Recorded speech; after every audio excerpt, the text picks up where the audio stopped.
There's this Facebook post that I want to read to you.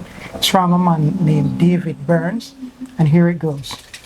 I just ended a 35-minute call with one of my brothers, a successful, single, God-fearing man in his 30s who have done life with for years. No kids, watch it, no kids, well-traveled, educated, emotionally intelligent, whatever that means to them, and madly in love with Jesus. But today, he just needed to talk about his heart. I think we're going to talk about the heart as well. Watch this. He opened up about the pain of being vulnerable in past relationships, only to have that vulnerability used against him. Unfortunately, this is a common thread among the men I walk with. So here's what I'm learning. This is continuing now. Some of you amazing women are praying for healed, emotionally present, godly men, but may not be prepared to handle the weight of what comes with them. These men are serious about leading in love and honoring God, but they still bleed. Wow. Wow. Well, welcome back to the Morgan Dialogues. Yes, welcome. Today we want to talk a bit about preparing Definitely. while you're unmarried. We'll put it that way as opposed to single, because single has kind of a negative connotation. Like you're never single, you're never alone, but you can be unmarried. Definitely, right? definitely. So, yeah, that's why'd you share this with us? What are we starting off with? First of all, it's interesting to know that the type of man that we have here that he's working with, maybe he's a coach, I'm not sure, but what I'm looking at is the type of man he is. Successful, as it says, God-fearing, very good. He's in his 30s, no kids, but he travels, his education, emotionally intelligent, mad in love with Jesus. My question for you is this. Well, why did I choose this? This is, to me, the typical man out there. When I said the typical man, I remember once I would listen to the Manosphere. We spoke about that. But one of the things that I would speak about... You were in the Manosphere? No, I wasn't. Oh, okay. I would listen to certain relationship advice from the so-called... Yeah, a lot of them were from that space. Yeah, but one thing they keep saying men must level up. Yeah. Men must have this. They must make sure they're prepared for when that time. To me, this man is well prepared. To me, he has a status. But then I realize he has no kids. He's in his 30s. Let me ask you a question. A man like this, before going down to the other part, would this be a man that, let's say, qualify for someone like you while dating? Yeah, I feel like on paper, those are all his qualities. On paper. On paper. Okay. Because sometimes the paper and reality look different. But yeah, I feel like if you're successful and you've accomplished a lot in your life as a man, I don't see what the problem would be in finding a woman. Like, I don't see a person like this, a man like this, even finding a Christian woman. Yes. Because most Christian women want to get married. Most of us want to, be in that kind of setup. So, yeah, he would be. Here's something that I found interesting, and this is where we're getting to the meat of the matter now. He opened about the pain of being vulnerable in past relationships, only to have that vulnerability used against him. And I think this is where we're going now. This is where a lot of persons, for that matter, it's the hurt of the past. It's the hurt of being vulnerable, just trying to be open, and they're hurt along the way. Thank you. I believe this is something that hurts a lot of people from even moving forward. So just jump it now. I want to get over with this. Here's the part that captured me. So here's the key. They're saying, women, are you sure you're praying for a man like that that's healed, emotionally present, godly man, but may not even prepare to handle the weight of what comes with them? My problem is if a woman is waiting for someone who is healed, emotionally present, he's godly, which this man is, so why is this man still bleeding? Well, I was going to say, is he healed? Think about it. The fact that he's bleeding. Yeah. he still bleed. Yeah. That's coming from where? It's coming directly from your heart. Right. So that means, yes, he has been vulnerable, but to me, this man hasn't healed. But I think what it's going to boil down to, what we want to talk about today, is how do you prepare to be a wife? How do you prepare to be a husband? Yes. If that's what God has in store for you. Exactly. Because, yeah, if he's a vulnerable man and the pain and he's bleeding, it's not even about the woman. I mean, I know there are women in the world that would destroy a man like that, right? Yes. But it's also there's something he hasn't quite grasped about himself that would draw him to the proper woman. Because if you're just attracting women who are using your vulnerability against you, yes, they're at fault to some degree, but you're also at fault too, because somehow you're drawn to a person like that. So what do you do? And before we even get to marriage or that stage, what should we be preparing in ourselves so that we do become the kinds of spouses that don't hurt our partners? Jesus, I hate that word. It's just so pervasive now. But how do I become the type of spouse that can help and benefit my spouse? You know what? You said something, I want to step it a little bit further. Before we go to preparing ourselves, here's a summary of our reported statistics. And the groups are like professional athletes in general. Their estimated divorce rate is 60 to 80%. Professional athletes. Hockey players, pro players, the divorce rate is estimated at 70%. Watch this. Over half of these divorces reportedly occur within the first year after the player's retirement. Oh, after retirement. After retirement. Okay. Within their first year of retirement, 70% hockey players around the world. NFL, what's that? NFL? The National Football That's League. Yeah, America? that's American football. Okay. 60 to 80% divorce rate. I'm not surprised. Think about this. You are saying these men might be careful of attracting these women based on his vulnerability.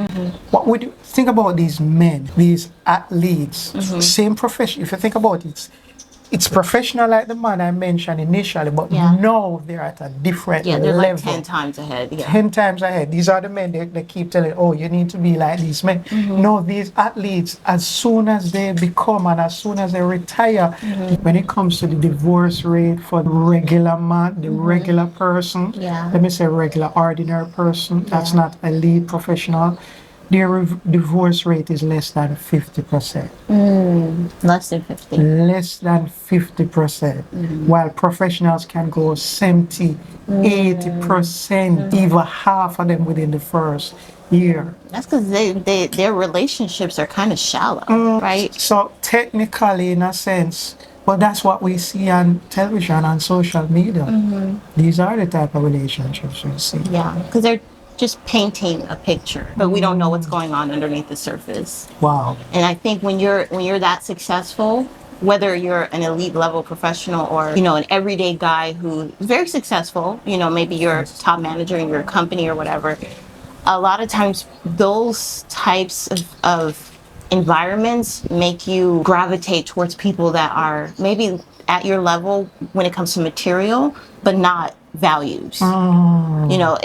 I think that's the problem we have today too. A lot of women, they want a man that makes a certain amount of money, or he has to have a certain level of class, or whatever that looks like. And often status, but often it's not about values and who they are and what their vision is. And do you see yourself as a woman aligning to that? Most women, I think, that think in that way, they're not looking at it from, okay, I want to get married to someone who fits my values, we align vision wise. So in the long term, when like you said, when these guys retire, this is probably the first time they've really seen this woman closer and hanging out with them more than times before when they were competing in their sports. They were traveling all over the world, and now you're retired, so you're at home staring at this woman, and all of a sudden there's a disconnection. When you say that, I remember I was watching this interview, and the man, I remember they were talking about hockey and the statistics behind the professional hockey players. And the man said, have you ever wondered why some of these professional athletes, like hockey players, they find themselves getting involved with like golf or some activity once they retire. Yeah. They say because they're not used to being home with their family. And sometimes their wife are like, what are you doing here?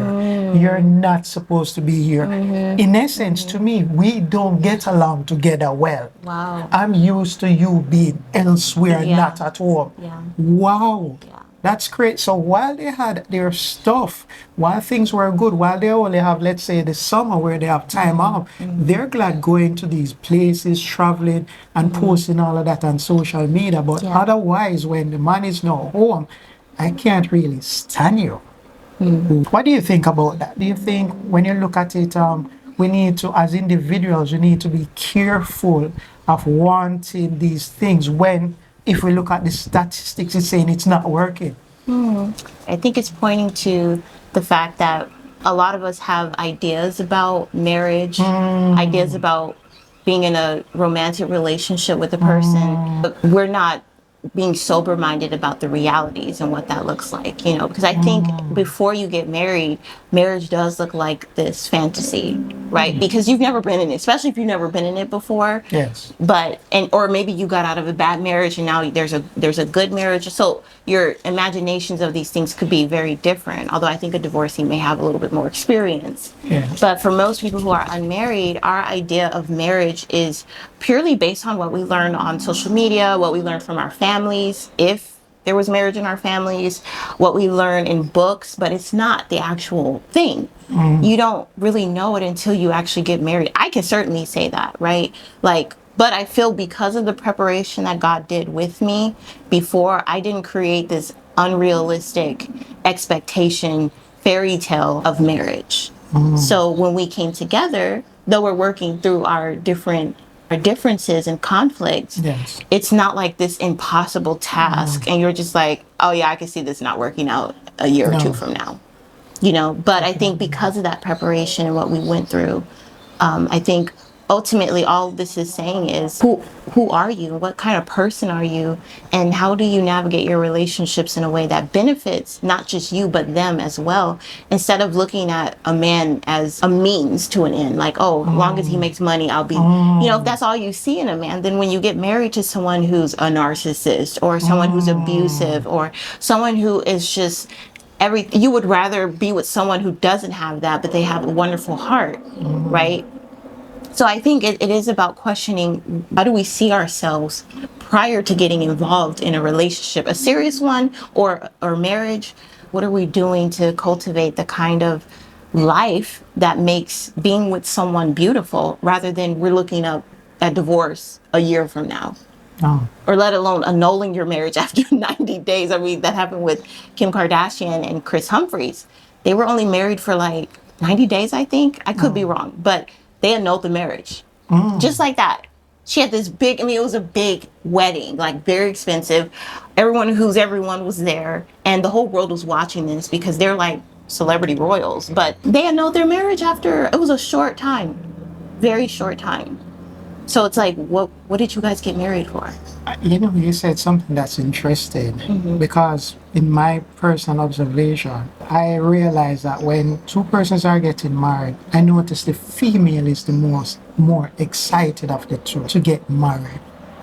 And statistics show that in divorces, up to 70% of the times it's a female. They initiate divorce. They initiate the divorce and actually come through with it. Yeah. But here's what I'm looking at as well. To me, what that tells me is that women are looking towards getting married. But I don't think they're preparing for the marriage itself. So they're looking forward to the wedding. Yes. Yes. Same as if they're looking more towards the wedding day Yeah. and what happens on that day, Yeah. more than The marriage. the marriage Yeah. itself. Yeah. I love that. Yes. Yeah, exactly. There's a difference There because is the a wedding's difference. one day, but your marriage is your lifetime, supposedly. Can you give us an idea what happened in your case? Let's bring it back home. Is there something that helped you to prepare for us being married? Yeah. And what happened if you never, let's say, never did those work for that matter? Yeah, I think God really did me a service by putting me through a lot of trials. prior to getting married. Because I always prayed when I was starting my walk off with the Lord, I said I didn't want my marriage to be training ground. Training ground. Yeah, I didn't want my husband to be a punching bag. I don't want my husband to be my therapist. I don't want my husband to be the one that God has to use in order to get me to a place where I could be a solid woman of God and a solid wife. I didn't want that. And I think when you pray something like that, you do have to wait longer to get married, because there's so much about myself that I didn't know. Like, I wanted to be married, but if I had got married at any point during the times I felt I was ready, I'm pretty sure my marriage would have been training ground. It would have been boot camp. It would have been horrible for both of us, right? Plus, I didn't even know myself enough to know what I want in a man. So I could have failed for anybody, you know, or those that were attached more to my traumas and things I didn't heal from. I would have been attracted to that kind of man, as opposed to a man like you. I would have been drawn to the men that are just not present, absent, because that was reflective of my upbringing when it came to men and father figures in my home. So I would have been driven to a man like that if God hadn't taken me through all that I went through. And I think the biggest thing for me, while so many Christian women that I was around, they're just fixated on getting married. They were just miserable in their singleness. But I felt it was such an opportune time for me not only to get to know God, but to get to know myself. That's what I think it is about preparing for marriages. Marriage is just another relationship. Yes, it has other levels, like romance and intimacy and all that. But if you look at it from an outside view, it's just another relationship. So my relationship with my family helps me prepare for marriage. My relationship with my coworkers, my relationship with people at church that I go, my relationship with my friends, right? I feel like all these things, because they're all the same dynamic, right? You got to know how to communicate. You got to know how to deal with conflict. You got to spend time with people. You got to work through things. That's just like marriage. Yes. You know, but marriage brings that a different level, because now it's the two become one, and I'm submitting to my husband. So there's a lot of dynamics there at play, but I'm also submitting to God before I got married. You see, so I didn't look at my life of being unmarried as I got to do things that a wife would do, right? Just because I want to get married. But it's not about me becoming the wife that I want to be, but it's me becoming the woman of God, period. Just the woman that can carry all levels of relationships, whether it's her marriage or a business collaboration. She can manage all of her relationships and know her place in those relationships too, knowing when to submit, when to speak up, when to exercise, you know, certain things, right? So it wasn't like this separate wife curriculum.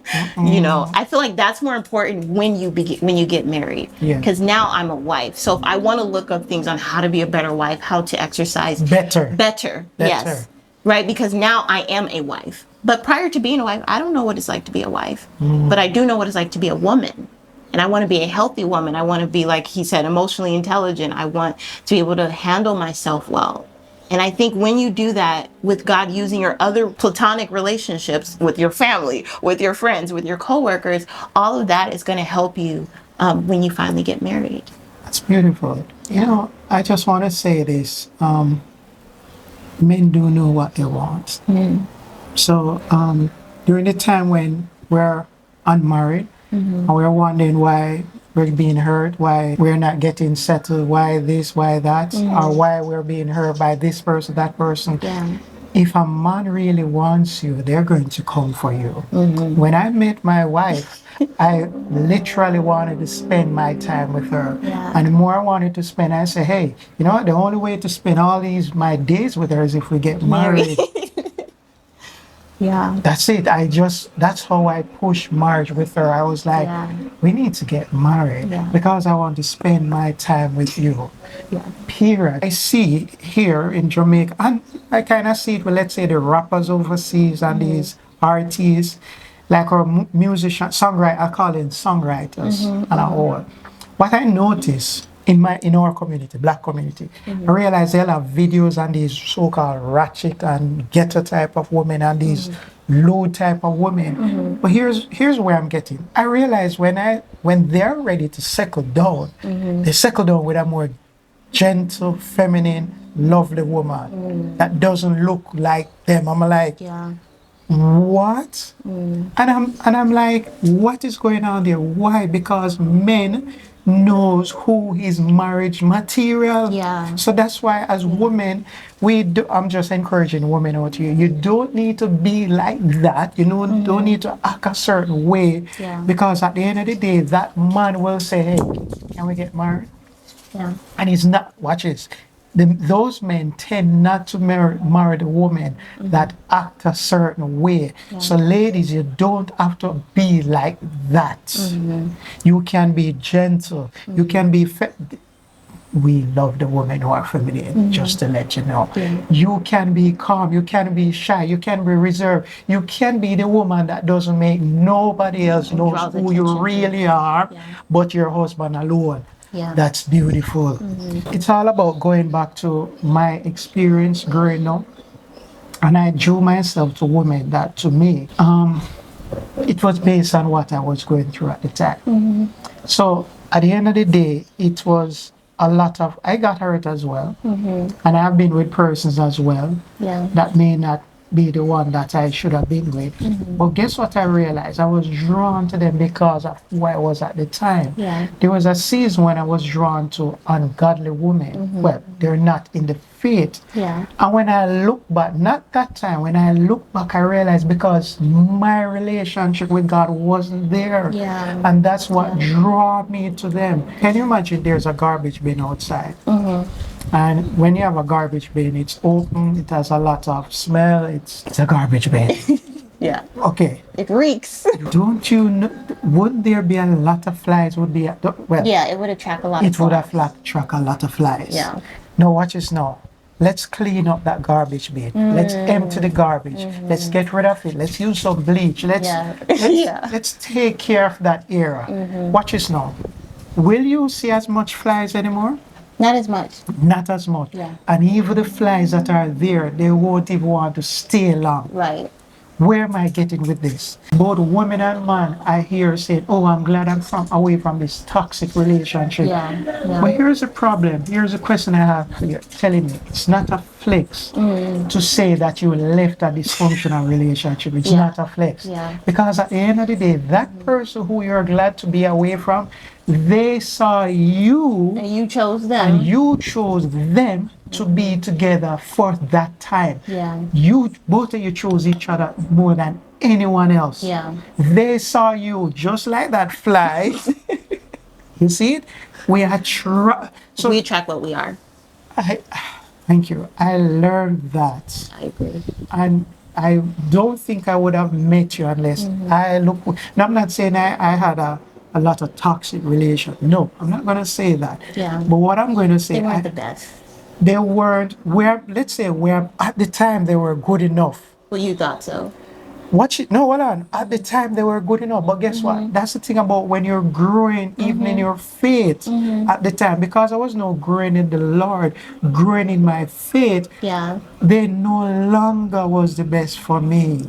Because now I was healed, I was being accountable, I was spending time with God, and they no longer became attracted to me for that matter. And even if they were attracted to me, I was saying no to them at the same time. It's our responsibility to be at that place, to be ready.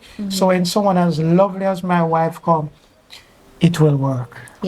And we will be attracted to each other. Why? Because we see growth. We see improvement. Yes, we see a lot of hurt in the past, but because we have overcome that, because we are forgiven. And one last thing that I want to share. The person, I was talking to one person once. I remember they were telling me how they interact with, like, let's say they went out and they treated, let's say, this person who served the meal, the waitress, poorly. And I was like, okay, you and I could never be together. I remember saying to the person, you and I could never be together. Because if you treat someone else like this, imagine when how you're going to treat me. You know what she said? It will never happen. Because I know you're different. You're not like this. But hear what you said. Because as long as you don't do this, this, and this, you will never get that side of me. Wow. You know what's crazy? I didn't do this or that. I did something else, but it still came out. Goes back to your point. if you can't have a good attitude towards your mother, your brother, Yes, and towards other exactly. people, if you Yeah. have no character towards your boss, Yes, yes. it's going to spill over in your relationship. Yeah, exactly. I want to reiterate that because I think we tend to, when we talk about marriage in the big picture of the dating world and all, coaches, gurus, doesn't matter. They always make it the other person issue. Like women, these are the 5 signs you need to avoid a red flag, or men, these are the types of women you want to steer clear of, right? And we focus so much on the other person, not realizing that the only reason I'm drawn to that red flag is because I have that red flag too. Something in me is drawn to that red flag. And so the most important thing you can do if marriage is something you desire Yes. is to work on yourself outside of your desire for marriage. So don't work on yourself because you want to get married. Work on yourself because you want to be at peace in yourself. You want to be healthy. You want to have healthy choices, not just in a spouse, but healthy choices in your life in general, right? You want to take care of yourself. You want to love and take care of your family, those who you're around. You want to take care of the things that you have. Because like you said, sometimes we think, oh, if I just have the best, I wouldn't destroy it. But if what's in you has the capacity to destroy things, Yes. even if you got there, you would find some way to destroy it. It's literally sabotage, walking sabotage. So the best thing to do to prepare for marriage is to work on yourself, to let God heal you of your wounds. And we have a lot of blind spots in us. A lot of us think we know ourselves very well, but God knows us way deeper than we ever could. I mean, I remember God taking me through my season, and I didn't know all the things that was in me. I didn't know they were there. So we still know everything about Right, and each other. exactly. We don't even. We're still learning about each other. Yeah, and we still have so much more growing to do in this life. So you never graduate from improving yourself. So I would rather God deal with those blind spots, bring those things to the surface, so I can see them and know they're there, and start to heal. Heal from them. Yes. So that way, when those things are gone, now I'm seeing more clearly what I hope and desire to have in my life. And then I meet somebody like you. You're not toxic. You're not absent. You don't abandon me. You don't have there's just so much about him that I can see. But if I was like unhealed from years ago, I would have constantly been thinking the worst. I don't even think I would have drawn someone like you. I don't think we would have even met, because I didn't even know what a healthy marriage looked like. That's so powerful. That reminds me of someone I was speaking to at the time, and that was when I was being healed. It was right before I met you, actually. Right before I met you, I was speaking to someone, but at that time, And I told you to let her go. Huh? yes, you did. But here's a kicker behind it all. Yeah. I wasn't forced in the relationship. Yeah. And it's the danger of trying to get married. Yes. I was at a point where I was seeking God now. Yeah. I was more pursuing Him. Yeah. I wasn't even, as a matter of fact, I called this person my friend. I didn't say I was in a relationship. I called this person my friend. Yeah. That is how much I stopped pursuing. But what I didn't realize is that at the end of the day, we have to reach that point where that person didn't even knew who I was, because I wasn't even given to say, hey, this is who I am. Yeah. I wasn't trying to advertise myself. Yeah. In my mind, I was like, Pete, you don't know the type of person I am. Yeah. Pete, you don't know if you give me a chance, the person I would be for you. Yeah. What am I getting at? If you're not healed, even the person that God is meant for you is right in front of you. And all you're saying, I have to pray about this, because I don't know if you're the right one. I need to pray. So weren't you praying before? Yeah. When, so remember when someone asked, how did we know? We were each other's spouses. How did we know? Did we say, oh, well, give me a second, I need to pray.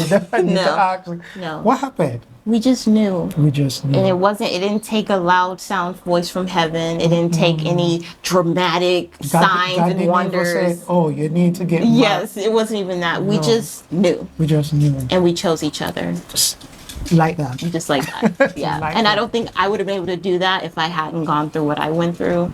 Just being able to recognize this is someone new, someone different. I'm not gonna charge him for things people in the past did to me, right?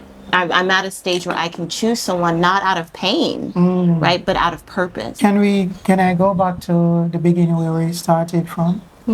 Where I spoke about David Burns and that post that he had with that man. Yeah. It's coming back to what you said. We chose each other. Yeah. And for the right reasons. You see, that man has to be careful. To me, the very reason why they mention that he's successful, he traveled, is almost like saying, woman, I have what you need. His identity is in his stuff. Thank you. So already, that's a red flag. Yes. Already, and the wrong foundation. Wrong foundation. And the fact that he's bleeding, it's telling me that being even in a relationship with this man is going to be chaotic. Yes. If a man is still bleeding, just like when I say my friends say, oh, I only treat other people's like this, it's only a matter of time before you're next.